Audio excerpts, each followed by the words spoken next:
कई बार होता क्या है कि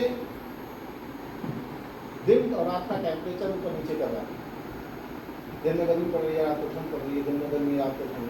अक्सर करके आदमी भी इसी टाइम बीमार होता है ज़्यादातर, क्योंकि वो तापमान को सही सेट नहीं कर पाता अपनी गति से। धीरे धीरे गर्मी बढ़े, धीरे धीरे ठंड बढ़े, आराम से सेट हो जाता है। लेकिन अचानक से गर्मी पड़ जाए ठंड के बाद, या गर्मी के बाद एकदम से ठंड आ जाए, तो बहुत सारी दिक्कतें हमें होती हैं। वही पौधे के साथ भी, पौधा जैसे ही टेम्परेचर में एडजस्ट करने में लगा रहता है, और मान लो कई दिन से पानी नहीं दे पा रहे थे हम लोग, पानी हमारा लेट हो रहा था, मिट्टी सूख रही थी, जैसे ही हमने एकदम से पानी दिया, एकदम से मिट्टी का टेम्परेचर नीचे गया, तो कुछ इस तरह की सिचुएशन वहाँ डेवलप हो जाती है। कुछ ऐसा एक रसायन विकसित हो जाता है, इथाइलिन नाम का एक रसायन विकसित होता है, जो जड़ और तने के बीच में आके इकट्ठा होता है। जहाँ जड़ और तना जुड़ते हैं, जड़ और तना, उस जगह वो इकट्ठा हो जाता है, और वहाँ जुड़ करके उसके जाइलम और फ्लोएम को चौक कर देता है। यानी कि नीचे से पानी और पोषक तत्वों का ऊपर की तरफ जाना बंद हो जाता है, और ऐसी स्थिति में दोनों ही चीज़ बंद होने से पौधा एकदम से मुरझाना शुरू कर देता है, क्योंकि ऊपर से तो पानी उड़ रहा है, नीचे से पानी मिल नहीं रहा, भोजन नहीं मिल रहा, तो खाना बनाने की प्रक्रिया भी बाधित हो जाती है। इधर पानी की कमी होने की वजह से पत्तियां भी डाउन हो जाती हैं, क्योंकि पत्तियां पौधे का रसोई घर है, वहाँ पर भोजन बनता है, और भोजन बनने के बाद फिर पूरे पौधे को विभाजित होता है, मिलता है। तो जब वो स्थिति आ जाती है तो पौधा एकदम मरणासन स्थिति में चला जाता है। यहाँ पर दो तरह की चीज़ें हैं। 12 घंटे का इसकी कैपेसिटी है, 12 घंटे तक आपने पौधा जिंदा रख लिया किसी कारण कैसे ही करके, तो पौधे को बचाया जा सकता है। 12 घंटे बाद ऐसा मानते हैं कि 12 घंटे तक अगर भोजन और पानी की सप्लाई एकदम से बंद हो जाती है तो पौधा मर जाता है। हमें ऐसी अवस्था में, जब ये सिचुएशन चल रही हो, खेतों में मौसम में ऐसा बदल रहा हो, या हमने अचानक से पानी दिया हो, या अचानक से बरसात हुई हो, उस स्थिति में हमें खेत को नियमित रूप से देखना है।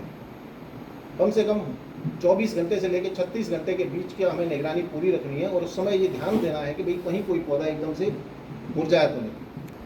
कोबाल्ट क्लोराइड है, 1 ग्राम 100 लीटर पानी में घोल बना करके उसकी ड्रेंचिंग और स्प्रे करनी है। इससे क्या होगा कि वो जो कोबाल्ट क्लोराइड है वो इथाइलिन को तोड़ेगा, तो इथाइलिन को तोड़ेगा तो फिर सारी प्रक्रिया चल पड़ेगी। लेकिन इस दौरान जो पौधा कमज़ोर हुआ है वो स्थिति थोड़ा सा आगे तक भी बनी रहेगी, क्योंकि उतना परफॉर्म नहीं करेगा जितना पहले पौधा परफॉर्म कर रहा था।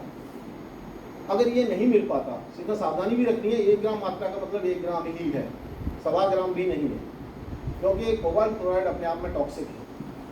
ज़्यादा अगर ज़्यादा गया तो टॉक्सिक है, नुकसान करेगा पौधे को। मात्रा का ध्यान रखना है, 100 लीटर पानी या 1 ग्राम।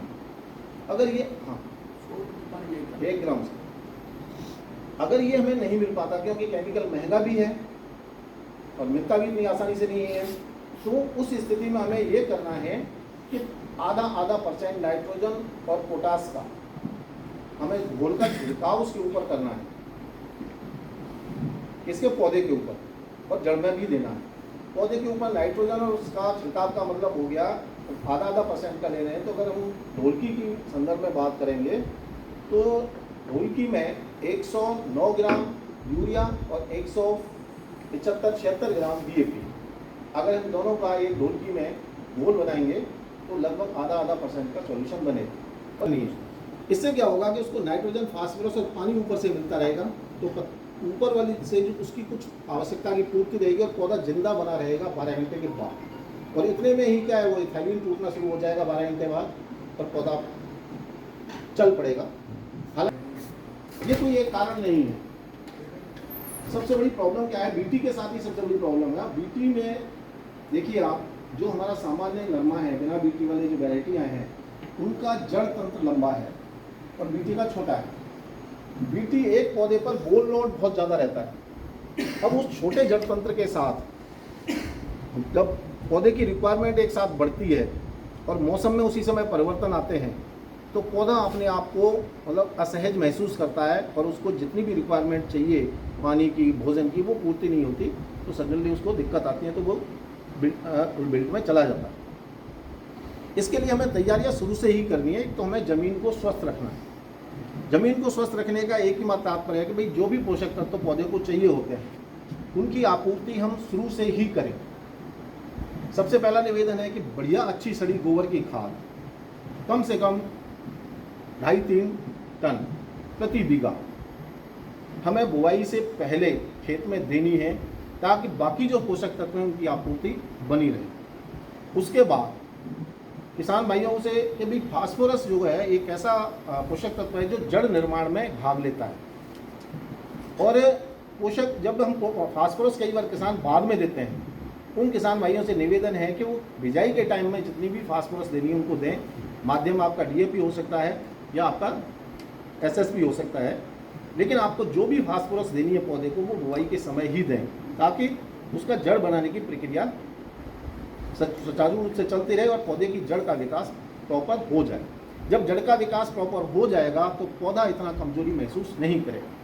तो ये कई सारे फैक्टर हैं, उन सभी को हमें थोड़ा सा ध्यान रखना है। और जो विपरीत मौसम है उस समय अगर हम कुछ कर सकते हैं, भैया हमारे पास अगर साधन है तो पौधे जो फसल है जो ज़मीन है ना उसको बहुत लंबा तक सूखने नहीं दें। ये चीज़ें थोड़ा सा ध्यान में रखनी है। देखिए फ्रंट लाइन का मतलब है कि फर्स्ट टाइम आप तक कोई टेक्नोलॉजी दी जा रही है आपकी तरफ से, जैसे लगते हो फ्रंट लाइन। बिल्कुल। फ्रंट लाइन का मतलब फ्रंट का अग्रिम पंक्ति प्रदर्शन, पहली पंक्ति का प्रदर्शन। किसान तक पहली बार टेक्नोलॉजी को ले जाया जा रहा है फील्ड पर। ट्रायल हो सकते हैं, चल रहे हैं, ट्रायल में तो कोई बात ही नहीं है। ट्रायल एआरएस करता है, ट्रायल उसके बाद एपीसी करते हैं, उसके बाद फिर केवी टेस्ट कराते हैं। तो वो ट्रायल तो क्या है, एक्चुअल में उसकी सस्टेनेबिलिटी चेक करते हैं। लेकिन जब टेक्नोलॉजी पूरी एकदम से फाइनल हो गई कि भाई ओके है, सब कुछ ठीक है, अब किसान को उनको हमें ज़्यादा से ज़्यादा पहुंचाना है। तो जो ट्रायल हम जो डेमोस्ट्रेशन हम किसानों के खेतों पर लगाते हैं वो फ्रंट लाइन डेमोस्ट्रेशन कहलाता है।